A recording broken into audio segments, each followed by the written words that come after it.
حضرت عمر نے قاعدہ بیان کر دیا قیامت تک، ترجمان نبی آپ نے قاعدہ بیان کیا، فرمایا فَمَهْمَا نَطْلُبُ الْعِزَّةَ بِغَيْرِ مَا عَزَّنَا بِهِ أَذَلَّنَا اللَّهُ، فرمایا جن چیزوں کے ذریعے اللہ نے ہمیں عزت دی، مراد پوری، عزنا جمع متکلم، نون جو ہے وہ جمع کیا، فرمایا قیامت تک میں اعلان کر رہا ہوں ترجمان نبی۔ حضرت عمر فرمایا میں قیامت تک اعلان کر رہا ہوں جن چیزوں کے ذریعے ہمیں عزت ملی، ہمارے قیامت تک آنے والے جانشینوں نے اگر وہ راہ چھوڑی اور ان راہوں سے ہٹ کر عزت تلاش کرنا چاہی تو اذلنا اللہ، پھر اللہ ہمیں ذلیل کر دے گا۔ ہمارے پاس نسخہ موجود ہے صرف لبیک کے پاس، باقی جماعتوں کے پاس بھی ہوگا، وہ نسخے سامنے لائیں، جس کا نسخہ اچھا ہو، پاکستان کی بہترین جو ہے وہ معیشت کے لیے، پاکستان کی بقا کے لیے، اور پاکستان کو پوری دنیا میں جناب وہ بڑا بنانے کے لیے، سردار بنانے کے لیے جو نسخے ہمارے پاس ہیں ہم بھی لاتے ہیں، جو آپ کے پاس ہیں آپ بھی لائیں۔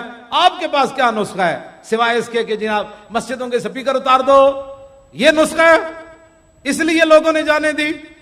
سورہ انفال نکال دو، سورہ توبہ نکال دو، فلاں آیت کا ترجمہ غلط کر دو، خاتم النبیین کا معنی غلط کر، یہ نسخہ ہے تمہارے پاس، یہ ذلت کے علاوہ کچھ نہیں، ایک ہی نسخہ ہے۔ اقبال کہتا ہے بمصطفیٰ برساں خیشرا کے دی ہماؤس گربو نہ رسیدی تمام بولا بیس، محمد عربی کابرو ہر دو سراست، حضور ہی دونوں جہانوں کی عزت ہے، کسے کے خاک درش نیز خاک بر سرے ہو، جو در رسول کی خاک نہ بنا اس کے سر پر خاک ڈال، اسی وقت وہ دنیا کا حکمران بنے گا، دنیا میں عزت پائے گا جب در رسول کی خاک بن جائے گا۔ اس کے علاوہ کوئی راستہ نہیں۔ سوچو جی، یہ ہماری سیاست ہے جس کی وجہ سے اقبال کہتا ہے ان غلاموں کا یہ مسلک ہے کہ ناقص ہے کتاب۔ ہمارے خلاف یہ کریک ڈاؤن اور یہ ساری باتیں کیوں ہوئیں؟ میں آپ کو بتاتا ہوں، ان غلاموں کا یہ مسلک ہے کہ ناقص ہے کتاب کہ سکھاتی نہیں مسلمان کو غلامی کے آداب۔ ان غلاموں کا یہ مسلک ہے کہ یہ پھر کیوں اٹھ کھڑے ہوئے؟ میری تقریر جرم ہی یہ ہے کہ میں کہتا ہوں صلاح الدین آیا، نور الدین آیا، شہاب الدین محمد غوری آیا، پھر محمد بن قاسم آیا، پھر طارق بن زیاد آیا، پھر یوسف بن تاشفین آیا، پھر شیر شاہ سوری آیا، پھر التمش آیا، پھر اورنگزیب عالمگیر آیا۔ میں یہی جرم ہے، یہ جرم ہے ہمارا۔ وہ کہتے ہیں یہ کہتا ہے پھر آیا، ہم نے تو ان کو سلا دیا تھا۔ نہیں نہیں نہیں نہیں، اسلام تو بالکل امن کا درس دیتا ہے، اسلام تو کسی کو کہتا ہی کچھ نہیں ہے۔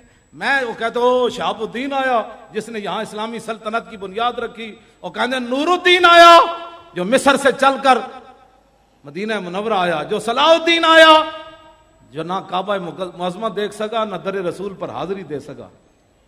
ہاں صلاح الدین ایوبی نہ حج کر سکا نہ عمرہ کر سکا، لیکن قیامت تک نام اس کا زندہ ہے کہ نہیں ہے؟ یہ اصل درد ہے میری تقریروں کے۔ ہاں ماشاءاللہ سے تھوڑا ہی بات ہوتی ہے، بات تو ہے جس میں دھوں کٹ دے، اگلے دھوں کٹ دے۔ برما کی زندہ بچیوں کے کباب بنائے گئے، وہاں یوں کیا کہ کوئی نہیں بولا۔ کیوں نہیں بولے؟ تمہاری ڈیوٹی نہیں تھی؟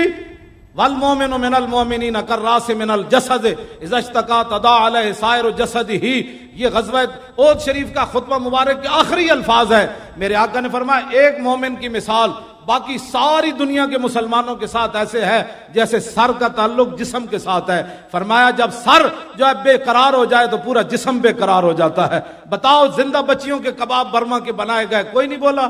کہتا ہے صبر کرو بچیو، اب محمد بن قاسم نے نہیں آنا، اب صبر کرو، اب اسلام امن کا درس دیتا ہے۔ بتاؤ نا وہ کون سا امن ہے جس ایک خاتون کے لیے حضور نے پورا قبیلہ نہیں نکال دیا، بنو کینو کا پورا قبیلہ نکال دیا۔ فرمایا تمہاری جرت کیسی ہوئی، تم نے خاتون سے بدتمیزی کی؟ قتل نہیں کیا، صرف ان کا کپڑا باندھا تھا خاتون کا، وہ اٹھی تو نیچے گر گئی، بات رسول اللہ تک چلی گئی۔ قبیلہ بنو قینوقاع، حضور نے پورے قبیلے کو بلا کر فرمایا مدینہ منورہ چھوڑ جاؤ ورنہ تمہارے بارے میں کوئی اور فیصلہ کر لیا جائے۔ ہم نے جن کا اسوہ حسنہ پڑھا وہ تو یہ ہے، علیکم بسنتی وسنت الخلفاء الراشدین الماء۔ تو پہلے خلیفے کا خطبہ کیا ہے؟ یہی ہماری سیاست ہے۔